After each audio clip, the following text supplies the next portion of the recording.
Nga agi na pangayuan ikaw sang ID, bill sa kuryente, certificate of employment, kag payslips.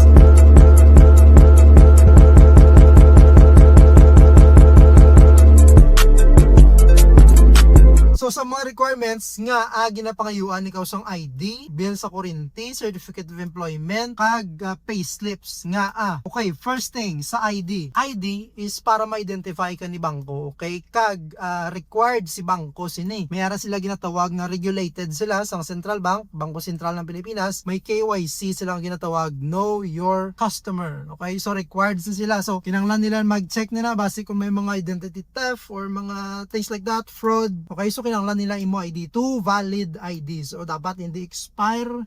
Ang pirma dapat somehow, sa pirma, actually yes, sa pirma be very careful lang sa inyong ID. By the way, ang pirma kung anong liko nyo na sa ID, yun, isanto nyo na ni bangko. And this happens a lot good niya. For example, si kliyente, especially sa mga businessman, nga wala halos balaga pirma, bala. Nga daw hindi sila, nga daw wala gasulat most of the time because ang ilang, ang ilang obra, inconsistent ang ilang pirma. Isa na sa ang una sa sakit gid sang ulo nga wala ga pareho. But then for that certain problem, konsultahon nyo gid, it pays gis ang tanda man ang imong ahente nga kabalo magplastar sang kung ano manda. Okay, so talk to your agents gid regarding sa didra. Okay, later or in the future we'll make a content about sa differentiation kung ano mas advantage. Okay, one thing's for sure, kung mag-apply ka, I think it pays gid that you choose sang ahente nga medyo tanda, I mean kabalo compared sa kabaguhan. Okay, no offense sa mga bagong agents, magyan nyo gina. Okay, so as you go along, dasig na.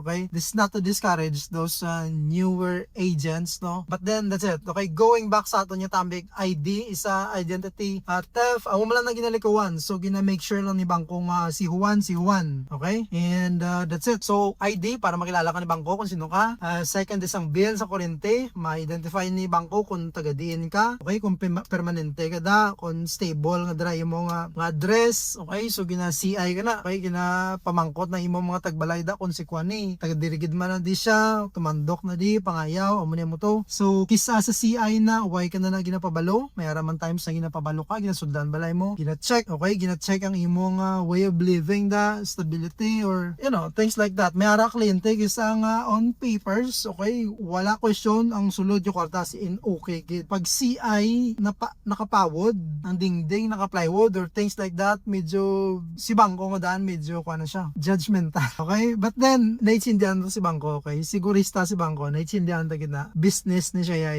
sa ila. Okay, so negosyo ni siya, and yeah, they're just doing their job, especially sa mga CI people na ton. And that's it. So ID, kung sino ka, ang imong bill sa kuryente or internet, where kung taga-diin ka, and then ang imong certificate of employment. Okay, ang imong ulubrahan kung ano imong source of income, so i-verify man na nila, may araman sila kisa nga employment verification yung ginatawag, ginakaduan ikaw, ginapamangkot. For example, may extra ka, kisa ginakaduan na sa not all, pero it's possible nga kaduan ka. Okay, to check. And wala ka man siguro kulba sa nakit, siyempre hindi mo man halos mapike ang pagiging maestra mo na da. Okay, so always get yung may mga concern ka mo. Okay, it pays get storyahon nyo get si inyo ahente. Si ahente naman dapat maplastar ahead of time. It pays man kisa kay may mga questions kisa nga petty questions nga kung na-discuss lang tani, kung nasakto lang ang sabat ni kliyente na approve tani, kaso lang wala na plastar ni ahente. So which is very kanugon sang time, panugon sang effort. Okay, so as a client, piliyon nyo man kisa nga ahente nya ginaplastar gid. Okay, so before kamo yan mag-interview, okay, this is for the newer agents man, no, iplastar nyo gid sa ahente danay kung paano ang interview, kag ano na mga red flag da nga hindi pwede paghamalo ni kliyente sa bank officer. Okay, during interview, so iplastar mo na nga daan. And yeah, going back, the fourth one is ang aton nga payslips. Okay, kung pilang imo nga income. So sa imo certificate of employment, it's very important si bangko gina-require. Sa imo nga certificate of employment, dapat naka-indicate na dang imo nga position, tenure, kag imo nga sweldo kung pila. May it be annual man or monthly, okay gid. Okay? Kag dapat sulod siya sa ano ganina? Ratio, ano ganun tawag na? Nalipat ko ratio.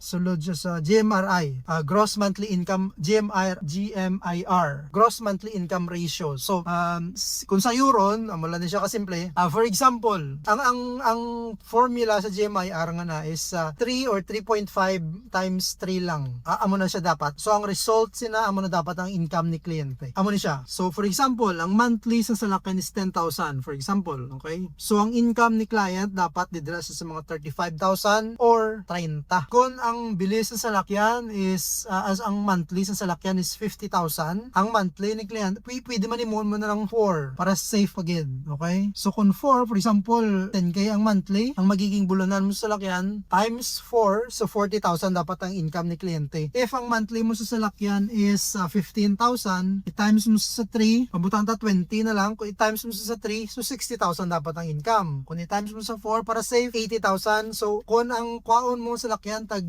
butan ta VIOS, sample, butan ta monthly VIOS be 20k or 19, butan ta 20 na lang. So para mag-apply ka sa VIOS, ang monthly mo dapat didra siya sa mga 60,000. Safe na kung maka 80,000 ka. Kung 80,000 mo income, VIOS applyan mo, wala ka hit, wala limpyo, gatawis na lang na outright approval, kaya gid. And yeah, pretty much that's it sa aton yung requirements. So IDs, bill sa kurente, certificate of employment, payslips. Si bangko may ginadugang panakisa, depende sa profile ni client. Okay, but then amo na siyang pinaka-major, ang apat niya na. As long as na-comply mo na siya, na-kompleto mo na siya, dasig na lang ng imo nga result, unless kung grabe ang queuing sa bangko, grabe ang applications, but then depende na sa ahente mo kung paano siya magkulit sa bangko. Kasi once na-comply mo na siya, I think ang approval mo 2 to 3 days kaya. Okay, if mag-exceed na siya like 3 weeks, 2 weeks, medyo tagilid.